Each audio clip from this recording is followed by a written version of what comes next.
என் உயிரின மேலான தமிழ் பெருங்குடி மக்களே, உங்கள் அனைவருக்கும் மேலரசம்பட்டு சண்முகத்தின் பணிவான வணக்கங்கள். அன்பு உறவுகளே, நம்முடைய காணொலியை நீங்கள் காண்பது இதுவே முதல் முறையாக இருந்தால் நம்முடைய காணொலிகள் தொடர்ந்து நீங்கள் காண வேண்டுமென்றால் உடனே சப்ஸ்கிரைப் செய்து கொள்ளுங்கள். தொடர்ந்து நம்முடைய காணொலி பற்றின உங்களுடைய மேலான கருத்துக்களை கருத்துரை பகுதியிலே தவறாமல் பதிவு செய்யுங்கள். அன்பு உறவுகளே, வாருங்கள் இப்பொழுது காணொலிக்குள்ளே செல்வோம். தமிழக சட்டமன்றத்தின் சபாநாயகராக இருப்பவர் அப்பாவு. ஒரு சபாநாயகராக இருப்பவர் எப்பொழுதுமே சபையில் நடுநிலையாக செயல்பட வேண்டும். ஆனால் அப்பாவு அவர்கள் சபாநாயகராக அமர்ந்ததிலிருந்து உண்மையிலேயே அவர் நடுநிலையாக செயல்பட்டாரா என்பதை திமுக காரங்க தான் சொல்லணும். இப்பொழுது நாம் ஏன் அப்பாவை பற்றி பேசிக் கொண்டிருக்கிறோம் அப்படின்னா, அப்பாவு அவர்கள் பதவி விலகப் போவதாக ஒரு தகவல் வெளியாகி இருக்கிறது. அவர் எனக்கு சபாநாயகர் பதவி இதற்கு மேல் வேண்டாம், நான் இந்த 3 ஆண்டுகள் சபாநாயகராக இருந்தது போதும், நான் அமைச்சராவதைத்தான் விரும்புகிறேன், சபாநாயகர் பொறுப்பு எனக்கு வேண்டாம் என்ற நிலைப்பாட்டிற்கு வந்துவிட்டதாக சொல்லப்படுகிறது அப்பாவு அவர்கள். இதற்கு என்ன காரணமாக இருக்கும் என்று சாமானிய மக்களுக்கு கூட தெரியும். அமைச்சர் என்பது ஒரு அதிகாரமிக்க பொறுப்பு, சபாநாயகர் என்பது சபைக்குள்ள மட்டும்தானே தவிர வெளியில இல்லை. ஆகையால நம்ம வெளியே ஒரு அமைச்சரா நமக்கு இருக்கிற குவாரிகளை எல்லாம் காப்பாற்றணும் அப்படின்னு முடிவெடுத்துட்டாரு போல அப்பாவு.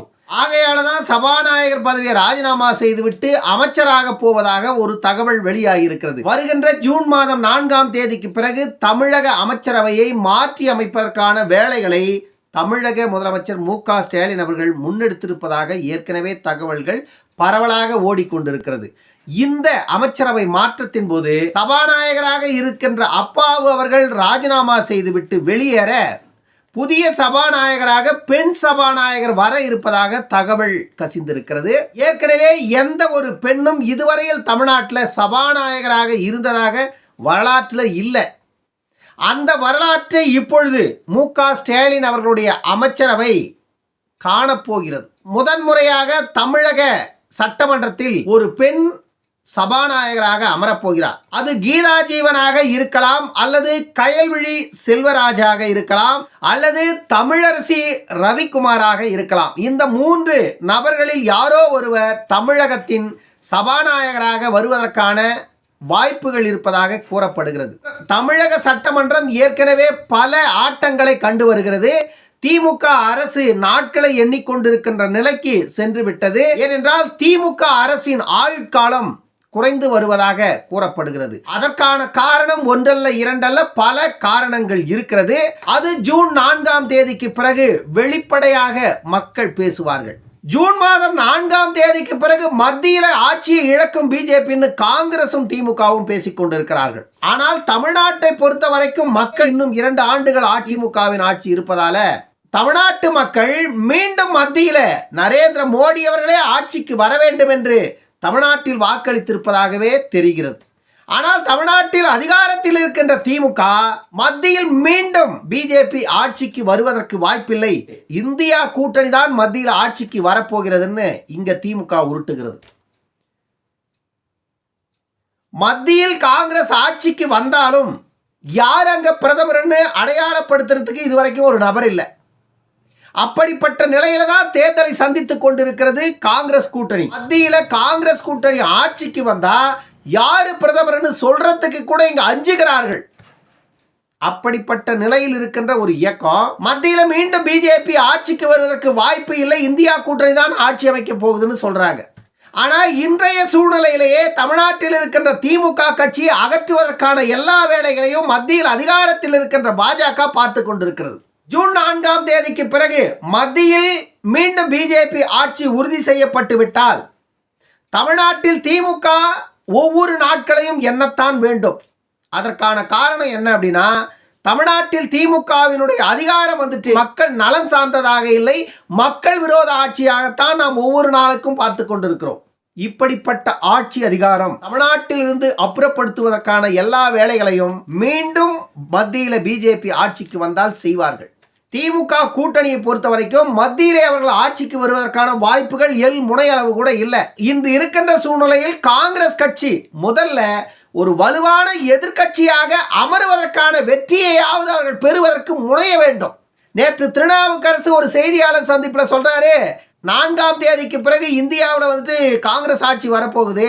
மத்தியில் காங்கிரஸ் ஆட்சிக்கு வந்த பிறகு ஏற்கனவே இருந்த ஆட்சியாளர்களை எல்லாம் அலற விடுவோம் அப்படின்னு திருநாவுக்கரசு சொல்றாரு. இப்பொழுதே காங்கிரஸ்காரர்கள் அலறி கொண்டிருக்கிறார்கள், தமிழ்நாட்டில் இருக்கிற திமுக காரர்களும் அலறி கொண்டிருக்கிறார்கள். காரணம் என்ன அப்படின்னா, இவங்க 400 தொகுதியை நாங்கள் ஜெயிக்க போறோம்னு சொல்லிட்டு இருக்காங்க. ஒருவேளை 400 தொகுதியை ஜெயிச்சு இவங்க அதிகாரத்தில் வந்து உட்கார்ந்துட்டாங்கன்னா, நம்ம இந்த 3 ஆண்டுகள் ஆட்சி அதிகாரத்தில் இருந்து தமிழ்நாட்டுக்கு இதுவரைக்கும் எதையுமே செய்யல.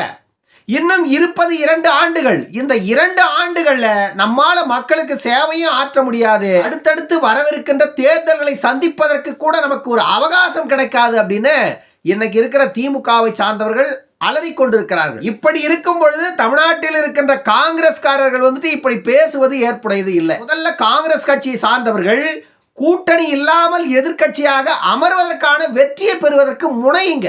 அது தமிழ்நாட்டிலனா இருக்கலாம், இந்தியாவில் எந்த மாநிலங்கள்லனா இருக்கலாம், இல்லை எல்லா மாநிலங்கள்லையும் பரவலாக நீங்கள் வெற்றி பெற்று குறைந்தது ஒரு 100-150 இடங்களாவது காங்கிரஸ் வெற்றி பெற்று மத்தியில் ஒரு வலுவான எதிர்க்கட்சியாக அமைவதற்கு முதல்ல தயாராகுங்க காங்கிரஸ்.